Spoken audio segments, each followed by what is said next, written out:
We are players in multiple infinite games every day of our lives. There's no such thing as being the winner in your marriage, you know.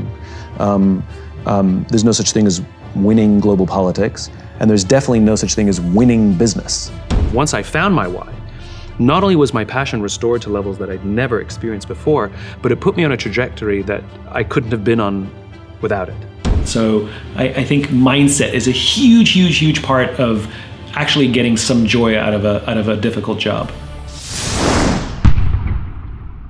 Need motivation? Watch a top 10 with Believe Nation. Top 10, I got a top 10. Got my motivation high for my top 10. Gotta learn from the wise women and men all my life. Like na na na na.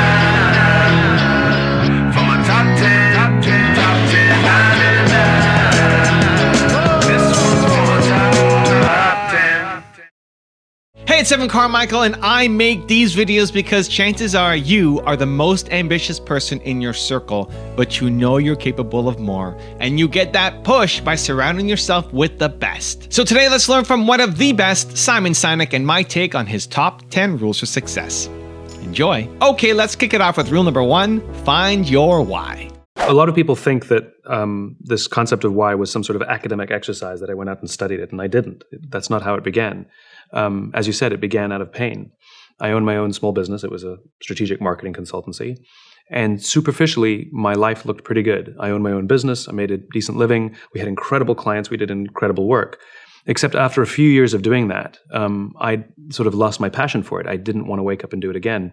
And I was actually very embarrassed by that because there were people who had real problems like poor me, you know? And so I kept it to myself. And I pretended, all of my energy went into pretending that I was more successful, happier, and more in control than I felt. And it wasn't until a friend of mine came to me and sort of expressed concern, like, you're different, is everything okay? And it wasn't until I had sort of that safety net of someone close by that I had the courage to sort of not only face the problem, but really confront it. And it was that was the birth of this concept of why. There was a confluence of events, and I realized that every single organization, including my own career, functioned on 3 levels: what I did, how I did it, and why I did it. I knew what I did. That was easy to explain. How I did it was also pretty good. I was good at explaining what made me different or special than others, but I couldn't tell you why I was doing it.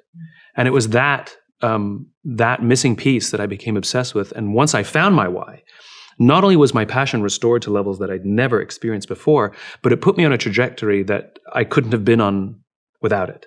And I learned a lot of things from that experience, a lot. Rule number 2, have an infinite mindset. Define for us an infinite game. So in the mid-1980s, a theologian named James Carsey wrote this little book called Finite and Infinite Games, in which he defines these 2 kinds of games. Finite games, which have known players, fixed rules, and agreed upon objectives. Football, right? There's always a beginning, a middle, and an end. And the objective is to win the game. And then there's infinite games. Infinite games are defined as known and unknown players. You don't necessarily know who all the other players are. The rules are changeable. You can play however you want.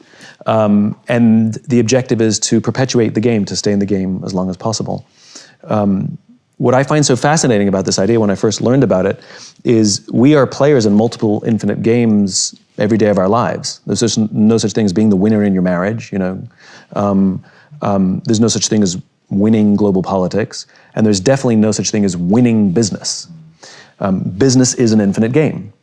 And yet, when we listen to the language of too many leaders, they talk about being number 1, being the best, and beating their competition. Based on what? There's no agreed upon objectives, there's no agreed upon timeframes. And so what ends up happening is you have people building organizations and leading with a finite mindset, playing to win, in a game where there's no such thing as winning. And when we play with a finite mindset in an infinite game, there's a few very predictable and consistent outcomes, amongst which include the decline of trust, the decline of cooperation, the decline of innovation, all of which contribute to the eventual demise of the organization itself. And so what I wrote about is what it means to lead with an infinite mindset, because we teach leadership as if it were a finite game. People start business with the goal of winning or being number 1, and that's a problem, because that's impossible. So what I wrote about in The Infinite Game is leading with an infinite mindset. Rule number 3, share your message. When I discovered this thing called the why, I realized its power. It had a remarkable influence over my life, and I loved sharing it. I mean, you know what it feels like. You know, the obsession with sharing the ideas hasn't gone away. I was obsessed with it, and I understood that I was the only mouthpiece for it. And it was at a time when, you know, now people talk about purpose in business like it's no biggie. Back then, it just wasn't a thing. It was like this big idea that you said. And then those who talked about it were like weird hippy-dippy types, you know? It wasn't a mainstream thing yet. And so I realized the power of the idea, and I made a conscious decision that I was gonna, you know, everything comes at a cost. There's nothing for free, whether it comes at a cost of money or personal life or time or energy, whatever it is, everything costs something, you know? And so I made the choice that I was gonna put myself out there, and I was going to drive this message as hard as I could. And I made a deal with myself that I would drive hard until I achieved momentum. And I defined momentum as if I were to give less energy, the message would continue to spread the same or faster without me.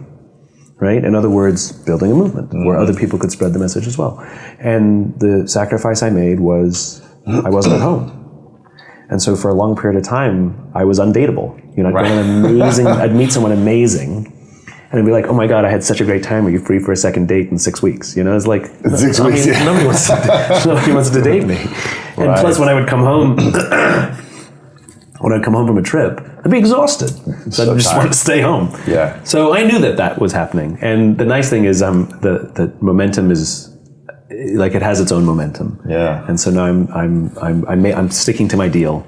And I'm sort of slowing down the amount of time that I'm actually on the road. Yeah. Okay, so now you're looking for better ways and different ways to spread the message. Rule number 4, serve others. I realized that what I was experiencing was an unfulfilled career or an unfulfilled life compressed and exaggerated into a 24-hour period because I had an amazing day. I had an incredibly exciting experience. I didn't want to wake up and do it again. I was full of regret. I was regretted saying yes to this. I didn't want to be there. I felt totally out of control. And I realized, you know, a lot of people confuse excitement with joy, or they confuse happiness with fulfillment. You know, our careers and our jobs can be exciting and fun and winning the new client and making a big sale, but that doesn't mean we're fulfilled. That doesn't mean we're inspired. That doesn't mean we have joy in our lives. And I realized this was the mistake I had made. And so I'm in the purpose business. You know, I realized that I felt this way because I didn't have a sense of purpose. And so I tried to invent one. You're here to tell their story and come back. And it worked for like a minute, and then it would wear off. And I ran out of solutions. I was paranoid. I was scared. I was depressed. I was out of control, and I had no solution. And so I lay in that bed and I gave up. I gave up. I had nothing else. And having given up, I decided that if I'm going to get stuck here, I might as well make myself useful. And so I was going to volunteer to speak anywhere and as often as they wanted me to help out some of the amazing people that I'd met. I don't care if I had to carry heavy boxes or sweep floors. It didn't matter how menial. I wanted to serve those who served others. And upon making that decision, this amazing calm came over me, an excitement even. I was excited to now be there, and I couldn't wait to get to work.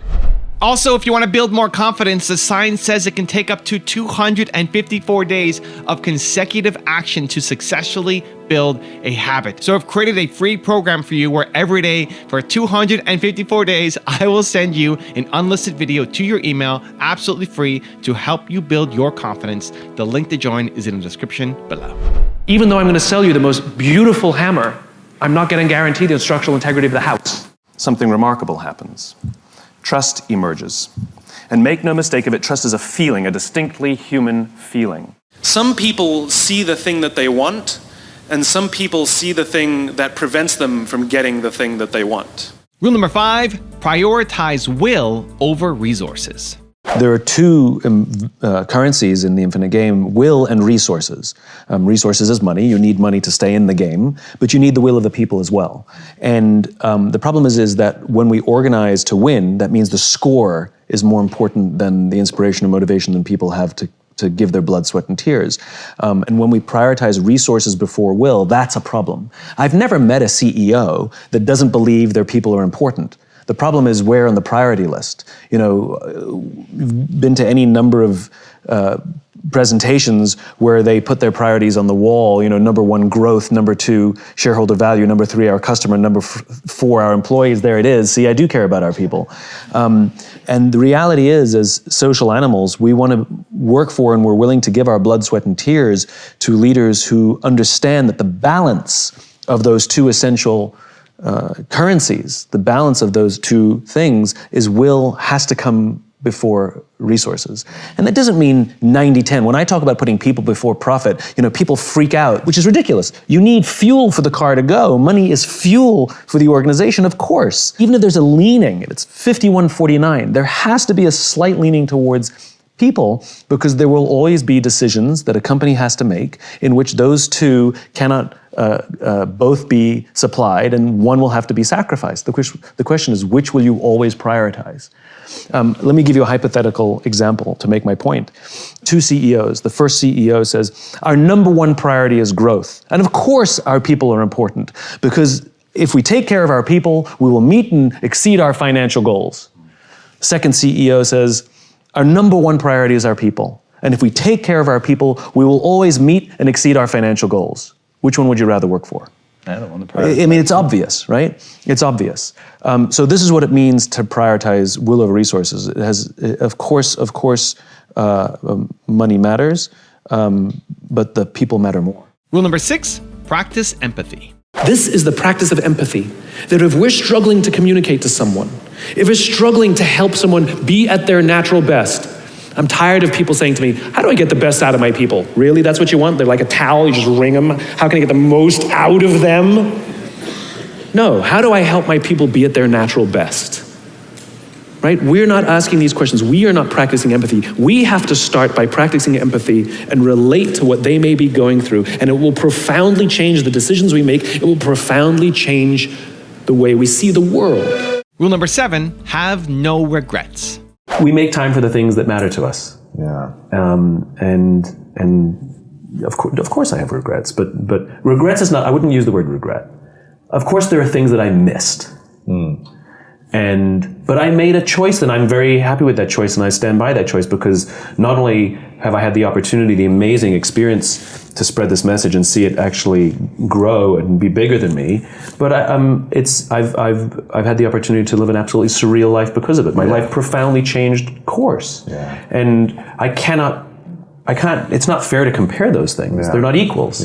You know, everybody with straight hair wants curly hair, and everybody with curly wants straight hair. That wants to be blonde. I mean, I know people who have the stability in the home life and the families, and look at my life and be like, oh my God, I wish I had that. And you look at my life and I'm bouncing all around, and I mean, the answer is I'm really grateful for the life that I live. So no, regret is not the word that I would use. But there was a price and a cost. But there's a price and a cost that I took willingly. Rule number 8, change your mindset. Working at a hard job, working for a bad boss, can sometimes be one of the greatest educations ever. So the question is, can you change your mindset? Instead of waking up in the morning going, oh, I can't do this again, but rather view it as university. You know, you're getting a master's degree in leadership, and you might be learning everything how not to do things. And to wake up in the morning and be like, what am I going to learn today? Early on in my career, I had a really bad boss who believed that she could get the most out of us by berating us. And she told me once that I had one of my reviews, and she said, you have no talent. And I was like, nothing? And she was like, nothing. This was her way of, I guess, motivating me. But I had such a good attitude about it for a couple of reasons. One, because I knew what I was up against every day. And instead of taking it personally, I viewed it as my education of how not to lead. And I literally would file this stuff all away and use it someday. I get to use it now. And also, misery loves company.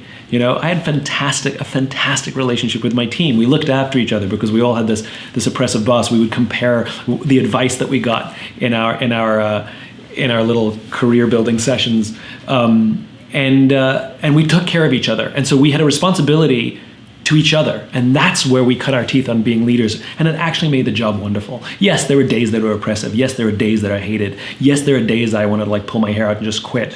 But it's because of the team that I had and we looked after each other and the mindset of learning every day that I made the most of it. So I think mindset is a huge part of actually getting some joy out of a difficult job.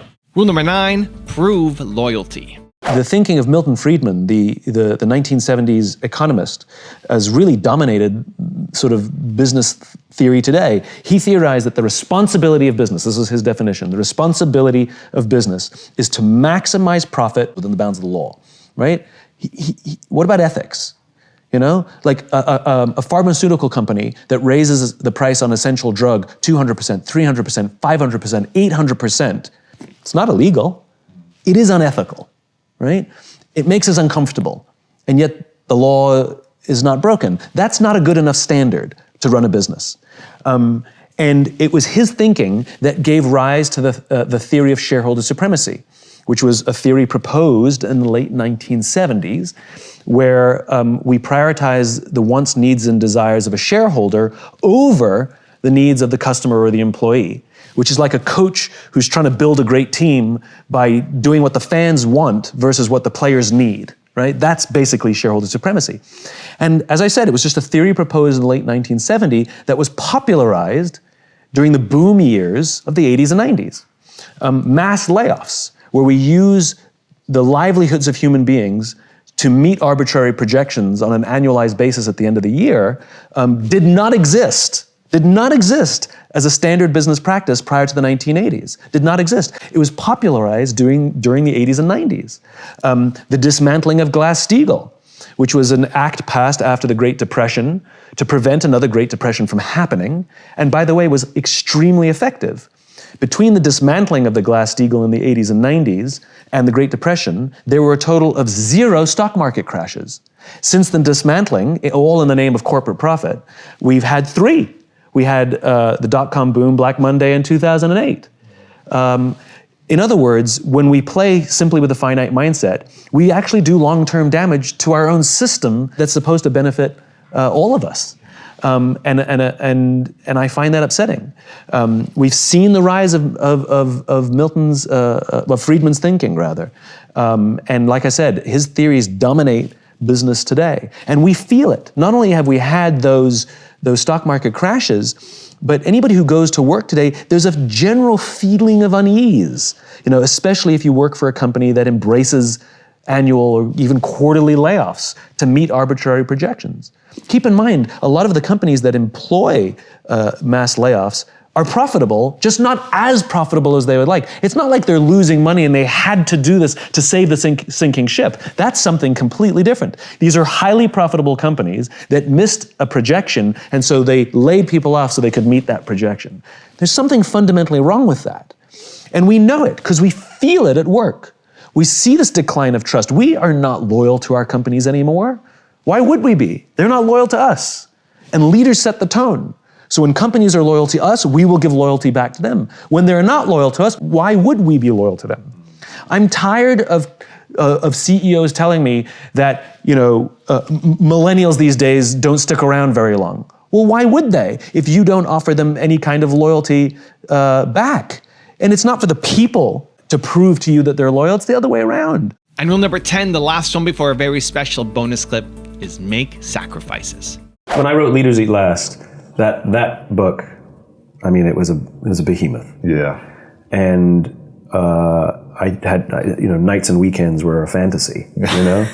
And it became an obsession. I mean, it was like a beautiful mind. I used to keep a magic marker, not a magic marker, a dry erase marker in my bathroom, so that if I was in the shower and had an idea, as soon as I got out of the shower, I'd write it on the tiles. And I'd stand there brushing my teeth in the morning or the evening, and I'd read one of the notes that I wrote on the tile, and I'd have another idea. And if you walked into my bathroom, the tiles were filled with ideas. I love it. I mean, it was really insanity. I mean, it was fun though. But I lost 2 relationships over the course of that book. Yeah, because I was not myself. I was stressed out. And I was short, and it was. And as soon as the book was done, I'm still friends with one of my exes, who was the one I was dating the writing of that book, and she only knew me in that period, and she knows me now, and she's like, this is better. Wow. I know. You're a nicer human being. It's not just nicer. I'm less stressed. Yeah. But would I have changed it? No. Yeah. Those sacrifices would have been nice for those relationships to have lasted. But you know, the book, the message is bigger than me. Now I've got a special bonus clip that I think you're going to enjoy. But before that, it's time for the question of the day. I want to know, what was your single biggest takeaway from this video, and what is your plan of action that you're going to execute this week to make some immediate momentum happen? When you just get motivated and watch a video, you have a 35% chance of following through. That's what the science says. But when you write down what time, what day, what place you're actually going to execute, when you create the plan, you have a 91% chance of following through. And I want that for you. And when you commit to people publicly, you increase your chances even more of actually doing it. So I want to know what your single biggest takeaway from this video was, and your specific plan of action to actually get the result you're after. Let me know. Put it down in the comments below, because I want to celebrate you. I believe in balance in the world, you know, and where I get uncomfortable, and I think where life gets uncomfortable, is when we face imbalance. When there's too much pessimism in the world, I think it brings us all down. And the way to defeat pessimism is with optimism. But at the same time, as all you have is optimists, then I think we're all going to be living in a cloud, and you know, and we become blind as well. So I think balance is key. I do my job. I'm one of the optimists in the world. I frustrate pessimists. And we need pessimists in the world, and I frustrate them. So, you know, it is what it is. But yeah, we need balance. Long term needs short term. You know, short term needs long term. It's all the same thing. So I would rather have a slight imbalance towards optimism. I would rather have a slight imbalance towards long term over short term. I would rather have a slight imbalance of people over profit. I don't think there's such thing as perfect balance. There's no such thing as 50-50. At some point we're going to face decisions where something has to give. You can't have two things be equal all the time. And so I do believe in biases. So even though, yes, we need pessimists, we need slightly more optimists. Even though, yes, we need short-term thinkers, we need slightly more long-term thinkers. Even though, yes, we need finite thinking, we need slightly more infinite thinking, and that kind of thing.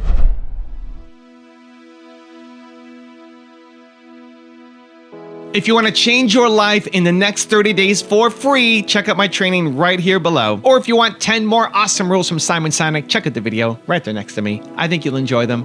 Continue to believe, and I'll see you there.